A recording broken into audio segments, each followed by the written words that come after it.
Dr. Saurav Chakrabarty, working as an associate professor in the computer science group at the Chennai Mathematical Institute, Tamil Nadu. Before joining Chennai Mathematical Institute, he was a postdoctorate at the Algorithms and Complexity Department of CWI, Amsterdam, Netherlands. He was a postdoctorate at the Computer Science Department of Technion, Israel. He was awarded PhD in Computer Science from University of Chicago. His area of research is theoretical computer science. His focus has been in the classical and quantum complexity of Boolean functions, including property testing, sensitivity, block sensitivity of Boolean functions, and quantum database search in electronic commerce, in graph algorithms, and in coding theory. He has published several research papers in both national and international journals. Welcome to the UGC lecture series in computer science, and the topic is algorithms. So, today we will be looking at some more sorting algorithms, and in particular we will be looking at quicksort, and then we will see how we can improve the quicksort, and then we will look at the randomized quicksort. To start with, the problem in hand is we have been given a set S of integers, and we want to output a sorted list of the elements in this set S. For example, if the set S is something like this, which is 1, 4, 2, 10, 5, 8, 15, 13, 7, 8 and 1, it is a set of integers which are not sorted in any way, and we want to sort it in an ascending order. So, we want to output something like this, which is 1, 1, 2, 4, 5, 7, 8, 8, 10, 13, 15. Note that this is a sorted list. One thing to note here is that this integers is nothing special. You can use any set of objects which such that there exists a total ordering or proper ordering on this set of objects. For example, one can use some real numbers or can use words with the lexicographic ordering and so on. The numbers are used just as an example to show the various algorithms. So, in the last class or last lecture, we were talking about the sorting algorithms, and sorting algorithm is in fact one of the most popular algorithms in this field of computer science, and there are lots and lots of sorting algorithms. These are just a handful of them that I picked up, and we will not be doing all of them. In the last lecture, we saw the insertion sort, and today we will be looking at quicksort, and we will try to understand which one is better in which setting. So, in insertion sort, the main goal was to sort the elements in an ascending order, and here was the simple pseudo code for the insertion sort. The basic idea was you pick an element from this set and insert into a already sorted list, and you keep on doing it until the elements of the S is completely exhausted and everything goes into the new array. And we saw last time that we can somehow reuse this space in the set S, and thus one can obtain by insertion sort the sorted list in runtime, which is around n square plus 3 n by 2, and space complexity which is log n. The question is that can one do better than this while maintaining the same space complexity? Note the space complexity better than log n is something hard to imagine, because when we have to access the elements of this set S, we have to maintain the registers like I, j and so on, and even those registers have log n space, requires log n space. Thus, space complexity log n is kind of the optimal one can think of. The idea is, can one do better than in the case of runtime while maintaining the same space complexity. To start with, let us look at a most obvious idea that one can have, and that is the idea of quicksort. In fact, this is some idea that one might have used a lot in their real life situations. For example, when you have in your school, when a lot of people are standing in a queue and the teacher wants to somehow sort all the students according to height, they would have picked a random person from there and try to find out, oh okay, you are standing here, whoever is shorter than this person will stand in the left, and whoever is taller than this person will stand in the right. That is a typical thing to do. And then you have a set of elements which are standing left of this person who are shorter than this person, and you want to sort this set recursively in some sense. So, for example, here, so the idea is to pick an element x from this set S, and we call that element the pivot. Now, once we have picked up the pivot, we will keep all the elements that are less than x to the left of x, and all the other elements which is greater than or equal to x to the right of x. And now, we will sort each of these elements in the left of x and the right of x recursively. That is basically the idea of the quicksort.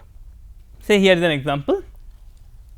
Let us S be this set which is 12, 4, 2, 10, 5, 8, 15, 13, 7 and 8.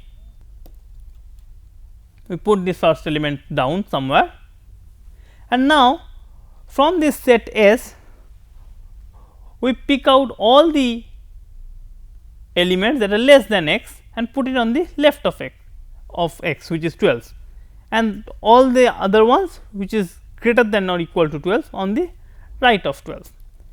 So, thus here is the split, like clearly 4, 2, 10, 5, 8 and 7 are all the elements in this set S which are less than 12, and 15 and 13 are the two elements which are greater than 12, and you put it on the right. Now, all we need to do is we take the elements in the left and sort them.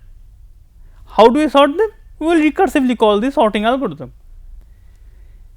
and similarly we do for the one which is on the right of 12. And note now that I have this set of elements in the left which is sorted and less than 12, and elements which are on the right of 12 are also sorted, and thus this whole set becomes a sorted list. The key to this point is that we have taken this 12 and we have split this set in such a way that if we manage to sort the elements in the left and the elements in the right of 12, the elements will anyway be sorted. So, here is the simple pseudocode for this quicksort algorithm. Of course, if the set size is 1, there is nothing to sort. So, we have to output this set S. Otherwise, we initialize two sets R and L, both of them are empty for now. We pick the x to be the first element in this set S, and then we just basically this whole while loop is just what it is doing is that it is going through this whole list of elements in S and finding out which element should go to the right and which element should go to the left. In other words, if some element is less than x, it should go to the left. If it is on the right of x, sorry, greater than or equal to x, then it should go to the right. And once that is done, then all I need to do is that I want to sort this left side L, then I output the element x, and then I output the sorted list of R, and this total thing combined will give me the sorted list of all the elements in the set S. The algorithm is a recursive call, and thus proving the termination and correctness of the algorithm can be a bit tricky. Also, we will need to look at the running time of this algorithm. So, the correctness of the algorithm is that since I have removed one element x from this set already, so either the size of S L or size of R will be strictly less than size of S, because one element has already been taken away from this list, and when this set size becomes 1, the algorithm anyway stops. So, every iteration the size of L plus R will go down by 1, and thus it will stop at some point. The correctness of the algorithm follows by induction, because let us assume by induction that quick sort L gives the right answer, quick sort R gives the right answer. In that case, every element in quick sort L is less than x, which is less than every element in quick sort R, and thus what we obtain is the correct output. Now, we come back to the time complexity of this algorithm. So, let us T n be the time complexity for sorting the set of n elements. This technique that I am going to show now is a very typical technique used in algorithms, and it is called recursion or recursive. So, let T n be this time complexity for sorting this n elements. Note that this while loop here, which is computing the R and L, that requires n steps, because that goes over all the elements in S and either puts them in L or in R. So, that requires n steps. So, thus how much is T n is? For T n, which is in this case a set S, it is the time complexity is it has to do this n operations, and after that to output it, it has to quick sort L. Now, to quick sort L, how much time will it take? This will take T size of L, and how much will this quick sort R take? See here size of L, because size of L is the number of elements in set L, and T n is the time complexity for sorting this algorithm, sorting this set S, set L. Similarly, this quick sort R will take T size of R steps. So, I have n steps here, T size of L steps here, T size of R steps here, and that is T n. And in other words, we have T size of S is equals to n plus T size of L plus T size of R. So, again to recap, if T n is the time complexity for sorting this set of n elements using quick sort, then we have this n elements, that n steps that has to be done, and then we have T of size of S is equals to n plus T of size of L plus size of R.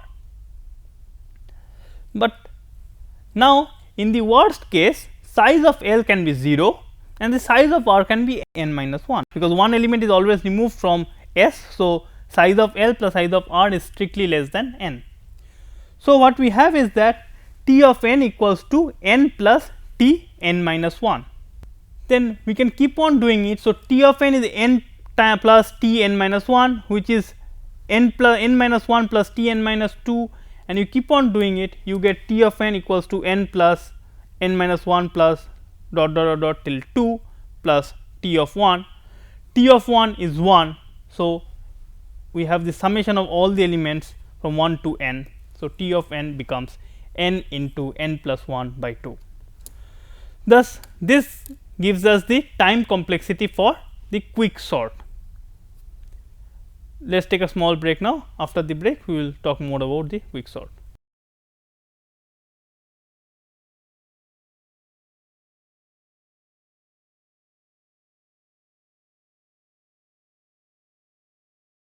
Welcome back after the break. Before the break, we had taken a look at the quick sort algorithm, and we saw that the time complexity for quick sort is n into n plus 1 by 2. Now, let us look at the space complexity of the quick sort algorithm. For the space complexity, note that we will have to store the set L and the set R. And since we have to store the set L and the set R, so the space complexity must be size of L plus size of R, which is around n minus 1 or n. So, in summary of quick sort, it does correctly sort the set S. It has time complexity n into n plus 1 by 2, and it has space complexity n.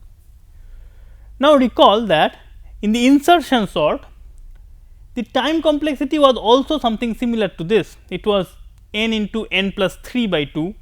So, this is not some massive improvement from the insertion sort, but the space complexity was log n in that case, and this is n. Now, if you remember what we did in the last lecture, after we had seen the most obvious insertion sort algorithm, we could see that we can reuse the space in some way, in such a way that we did not have to use the whole of the space n. Instead, we could do it in log n space. Can we do something similar in this case? And here also we can do something similar. Let us see the example here. I will not be doing the pseudocode of this algorithm. I will instead explain this algorithm using this example, and it will be a question for you guys to go back and write the pseudocode of this algorithm and prove the correctness of it. So, let us start with the set S. The set S, let it be this form 11, 4, 2, 13, 5, 8, 15, 13, 7, 8 and 12. Now, the pivot element is 11. So, what we do is that we first take the pivot element. Note that our goal is to find out the right place of 11, so that every other element which is less than 11 should be on the left of 11, whereas every other element that is greater than 11 should be right of 11. So, first thing we do is that we swap 11 with the last element. So, in this case 12 goes there and 11 goes here. Now, we will always mark using red the lowest index of the number that is greater than or equal to 11, but not 11. Note that 11 is anyway sitting in the end. So, we do not have to worry about the 11 for now.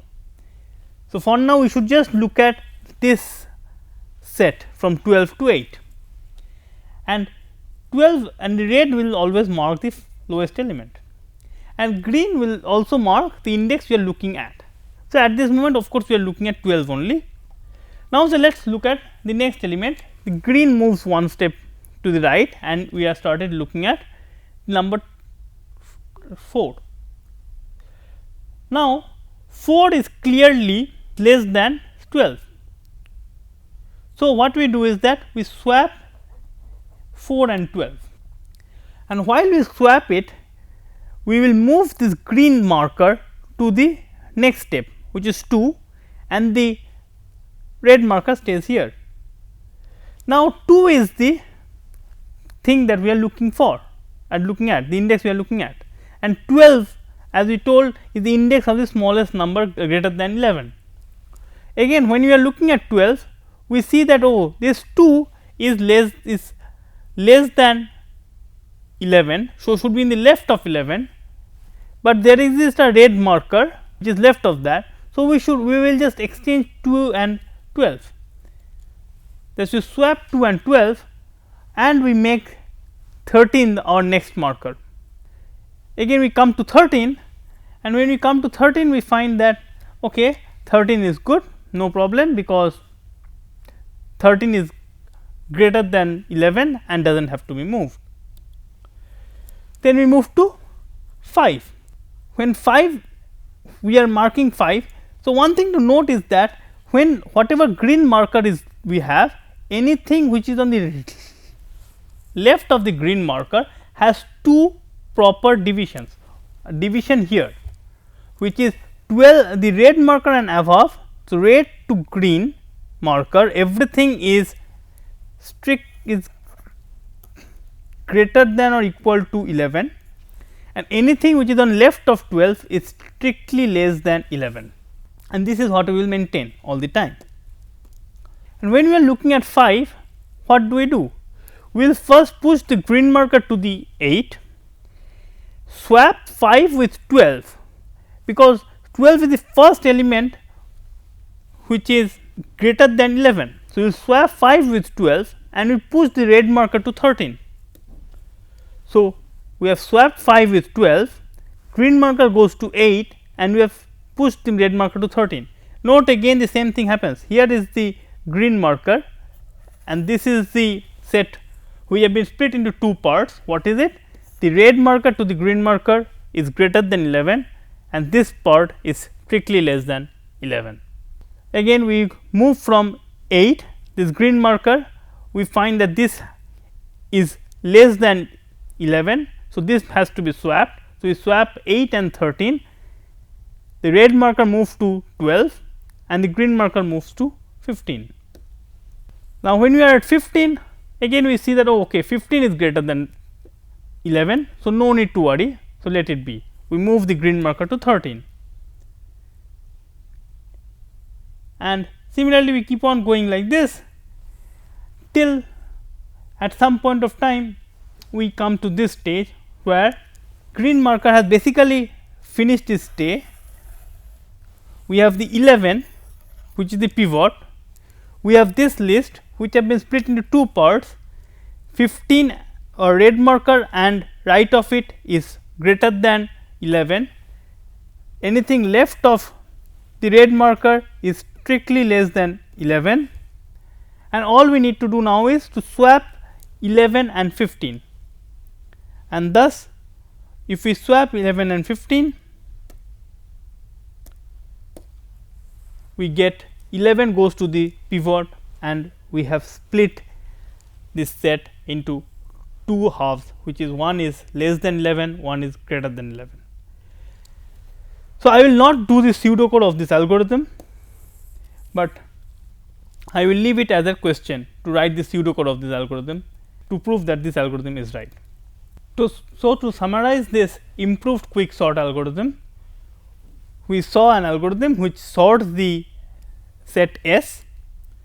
The time complexity is n into n plus 1 by 2. It is exactly similar to the earlier one that we did, and the space complexity, we have not used any new space. We have done the splitting this set S into these two parts greater than x and less than x right in that set. So, in some sense we have not used any extra space, and the space complexity is only that amount of space that is required to store the indices.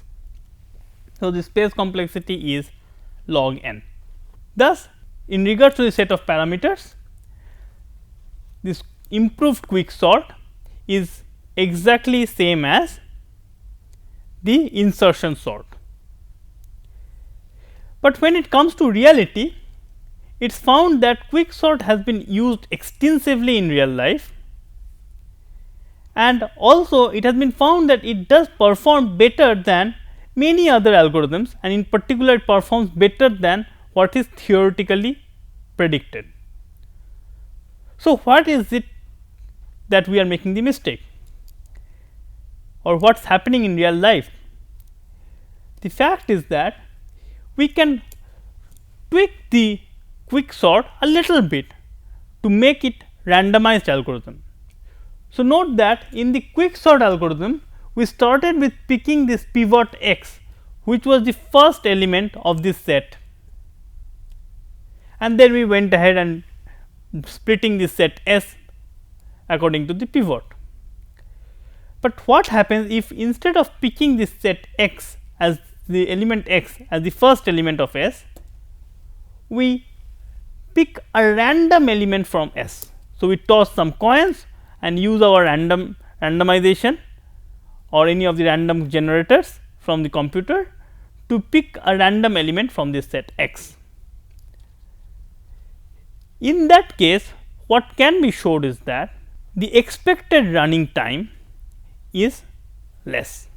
So, what can be shown is that it is true that even in this algorithm the worst case running time is still n into n plus 1 by 2. So, in the worst case we can be stuck with making n square plus n by 2 number of steps, but the expected running time for any set S goes down to n log n. Note that n log n is much better than n square, because log n is very small compared to n. And what do I mean by the expected running time? For people who are familiar with probability, this is the expected running time where expectation is taken over the random coin tosses. And for people who are not familiar with probability, this is just the average over all possible set S, the average running time. So, in some sense most of the time the algorithm will stop only after n log n steps. So, although quicksort in terms of worst case analysis is no better than insertion sort, but in terms of the expected running time quicksort is much superior than insertion sort. So, here is a comparison between the insertion sort and quicksort. Both of them correctly sorts a set. The worst case running time in both of them are similar or same. The space complexity in both of them are same, but while insertion sort cannot make use of randomization to improve itself, quicksort can do a lot better. Using randomization, it can push its expected running time down to n log n. The next question is, can we do something better? For example, can we have a sorting algorithm where the worst case running time is n log n and not just the expected running time? And we will see this algorithm in the next 1 or 2 lectures. To summarize, we have the quicksort algorithm for sorting, and then we looked at the improved quicksort algorithm, where the parameters was identically to the insertion sort, and then we saw that if we do a randomized quicksort, then the expected running time of quicksort goes down significantly from n square to n log n. So, this brings us to the end of this lecture. We will come back next lecture to see more better sorting algorithms. Thank you.